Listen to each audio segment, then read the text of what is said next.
بسم اللہ الرحمن الرحیم، الصلاۃ والسلام علیکہ یا رسول اللہ وعلی آلکہ و صحابکہ یا حبیب اللہ، اللہم صلی علی محمد وعلی آل محمد، صلی اللہ علیکہ یا محمد نور من نور اللہ۔ سورہ یاسین، اللہ تبارک و تعالیٰ نے اس کے اندر بہت فضیلت، بہت تکریم اور عزت، فضائل اور وسائل پیدا کرنے کے بے شمار اسباب پیدا کیے ہیں۔ جو بندہ اس کو باقاعدگی کے ساتھ فجر کی نماز کے بعد مشرق کی طرف منہ کر کے پڑھتا ہے، اللہ تبارک و تعالیٰ اس کے مسائل کو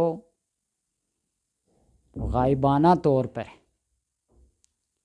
اسباب پیدا کرتا ہے، حل کرتا ہے۔ دنیا کی کوئی ایسی حاجت ایسی نہیں ہے جو سورہ یاسین پڑھے اور اس کی وہ حاجت پوری نہ ہو۔ یہ تمام صوفیاء، اولیاء، صحابہ، تابعین، تبع تابعین کا معمول رہا ہے۔ اگرچہ لوگ کہتے رہیں کہ سورہ یاسین کی کوئی فضیلت نہیں، تو ان کے کہنے سے یہ سورت کوئی ڈی ویلیو نہیں ہو جائے گی۔ اللہ تبارک و تعالیٰ نے تخلیق کائنات سے 1000 سال پہلے اس کو لکھا ہے۔ یاسین والقرآن الحکیم انک لمن المرسلین، اور تخلیق کائنات سے 1000 سال پہلے یہ لکھ کر آپ صلی اللہ علیہ وسلم کے رسول اور نبی ہونے کی بھی بشارت دی۔ بہرحال کوئی بیماری ایسی جس کی کوئی شفا کسی ڈاکٹر، کسی حکیم، کسی طبیب، کسی عمل کامل کے بس کی بات نہ ہو، آپ اسے اس طریقہ سے پڑھیں، بسم اللہ الرحمن الرحیم، یاسین یاسین یاسین یاسین، پوری ایک تسبیح، پوری 100 دفعہ لفظ یاسین کو اور اس میں یاسین کو پڑھیں، اور پھر سورت کو شروع کر دیں۔ پڑھتے پڑھتے جب سلام قول من رب الرحیم پر پہنچیں تو پھر اس آیت کو 100 بار پڑھیں، اور سورت کو ختم کر کے پھر یاسین یاسین یاسین کو ایک تسبیح یعنی 100 بار پڑھیں۔ اپنے حاجت کی دعا کریں، مشکل دور ہونے کی دعا کریں، بیماری سے شفا حاصل کرنے کی دعا کریں۔ اللہ تبارک و تعالی ایسی شفا عطا فرمائے گا کہ انسان کی عقل دنگ رہ جائے گی۔ کوئی حاجت ایسی ہو جو پوری ہونے کا نام نہ لیتی ہو، آپ اس کو اس طریقے سے پڑھ کے دیکھیں، اللہ تبارک و تعالی خیر کرے گا۔ میں اس چیز کا قائل ہوں ذاتی طور پہ، قرآن پاک کو باقاعدگی کے ساتھ اگرچہ ایک ہی رکوع کیوں نہ ہو اس کو پڑھیں، اور اپنے لیے، خاندان کے لیے، جاننے والوں کے لیے، عالم اسلام کے لیے اور ان کے سبب سے دعا کریں۔ اللہ تبارک و تعالیٰ اس دعا کو قبول کرتا ہے، اس حاجت کو پورا کرتا ہے، اس مشکل کو دور کرتا ہے۔ صرف یقین اور اعتقاد کی بات ہے۔ میں نے کئی ایسی کتابوں میں پڑھا ہے، طریقت کی کتابوں میں، صوفیاء کی کتابوں میں، وہ یہ فرماتے ہیں کہ جو کوئی جس سلسلے کا، چشتی، قادری، نقشبندی، سہروردی، جس سلسلے کا بھی مسافر ہو، سالک ہو، وہ اپنے بزرگان دین کا اور اپنے سلسلے کا شجرہ پڑھے، شجرہ پڑھ کر پانی پہ دم کر کے کسی برتن میں رکھ لے، پیے اور پلائے، اللہ تبارک و تعالیٰ ان بزرگان کے صدقے سے حاجات کو پوری کرتا ہے اور بیماریوں مشکلوں کو دور کرتا ہے۔ اور بعضوں نے لکھا ہے کہ اصحاب کہف کے ناموں کو یاد کرے، ان کی تلاوت کرے، ان کو پڑھے، ان کو ورد اور وظیفہ میں رکھے، اللہ ان اصحاب کہف کے صدقے سے ساری مرادیں پوری کرتا ہے۔ اور بعض لوگوں نے یہ بھی لکھا ہے کہ اصحاب بدر 313 وہ بدری صحابیوں کا نام پڑھے، یاد کرے، ان کو وہ پڑھے، اللہ ان کے صدقے سے۔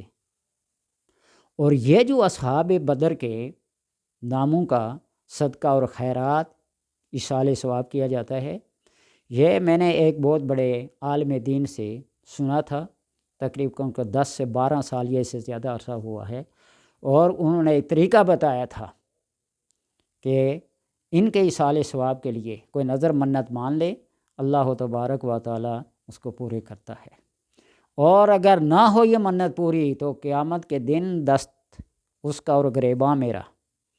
اور آپ اللہ پہ یقین کیجیے، جب بندہ کہتا ہے نا اللہ پہ یقین کیجیے، اللہ گواہ ہے، اللہ شاہد ہے، تو اس سے بڑا شاہد، اس سے بڑا گواہ اور کوئی نہیں ہوتا۔ کئی موقعوں پر آزمایا ہے، ذاتی طور پر اللہ تبارک و تعالیٰ نے حاجت کو پورا کیا، بیمار کو شفا دی۔ آج بھی کوئی کہ مشکل میں ہو تو میں اسے بتاتا ہوں یوں ایسا کرے،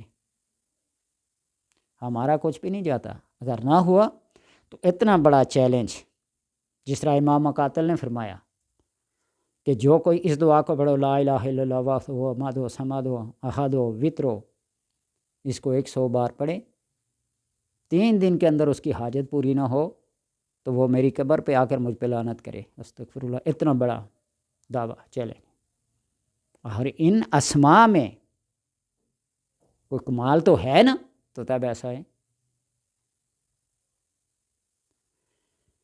ایک مفسر تفسیر کے،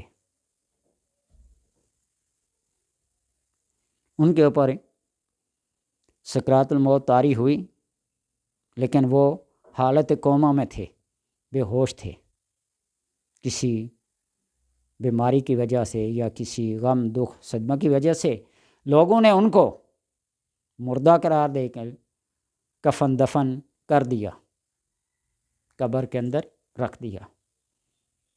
یہ کتاب ہے میرے پاس لکھا ہوا ہشت بہشت میں تو پاس بیٹھا ہوا تھا نہیں، والعہدۃ علی الراوی، ذمہ داری راوی کی ہے جس نے یہ لکھا ہے، جس نے یہ دیکھا ہے۔ ان کو قبر میں رکھ دیا، قبر میں دفن کر دیا۔ جب ان کو وہ ہوش ہے، ہر طرف اندھیرا ہی اندھیرا، ادھر ہاتھ لگایا، ادھر ہاتھ لگایا، اوپر ہاتھ لگایا، قبر کی وہ منزل، وہ تنگی، گھبرا گئے اور کہا کہ میں نے کہیں کسی بزرگ کا قول پڑھا تھا کہ جو کوئی سورہ یاسین کو 40 بار پڑھتا ہے، اللہ تبارک و تعالیٰ اس کی ہر مشکل کو دور کرتا ہے۔ اور اس سے بڑی مشکل کون سی ہوگی کہ لوگ مجھے قبر میں رکھ کے چلے گئے۔ فرماتے ہیں کہ 39ویں بار جب میں نے اس کو پڑھا تو دیکھا کہ قبر کا پاؤں والی سائڈ سے تھوڑی سی روشنی کی کرن آئی، سوراخ ہوا، تو فی الفور وہ پڑی جو اوپر پڑی ہوئی تھی پاؤں والی سائڈ پہ، وہ ہٹ گئی۔ پھر میں نے اس کو 40 بار پڑھا، لوگوں نے مجھے پھر قبر سے نکالا۔ یہ سورہ یاسین کا کمال ہے۔ اب ایک آدمی قبر کے اندر چلا جائے، لوگ اس کو مردہ سمجھ کے دفن کر لیں، اور وہاں اسے ہوش آئے، پھر وہ پڑھنا شروع کر دے، تو اس سے بڑی مشکل اور کون سی ہوگی؟ یہ بتائیں۔ تو اس لیے میں کہتا ہوں کہ بڑی سے بڑی مشکل، اللہ تبارک و تعالیٰ سے کوئی بعید نہیں ہے کہ وہ انڈے سے چوزے کو نکال دیتا ہے، وہ مردے کو زندے سے اور زندے کو مردہ سے نکالتا ہے۔ اس سے بڑا معجزہ، اس سے بڑی قدرت اللہ تبارک و تعالیٰ کی کہ اور کیا ہوگی۔ ان اللہ فالق الحب والنوى، دانے کو پھاڑ کر، کمپل نکال کر پودا بنا دیتا ہے۔ تو اس لیے اس قرآن کو ترتیب کے ساتھ پڑھیے، ہر مشکل، ہر بیماری اس کے اندر ہے۔ اللہ اس کے سبب سے بیماروں کو شفا دیتا ہے اور مشکل اور مصیبت میں پھنسے ہوئے لوگوں کو نجات اور آسانی پیدا کرتا ہے۔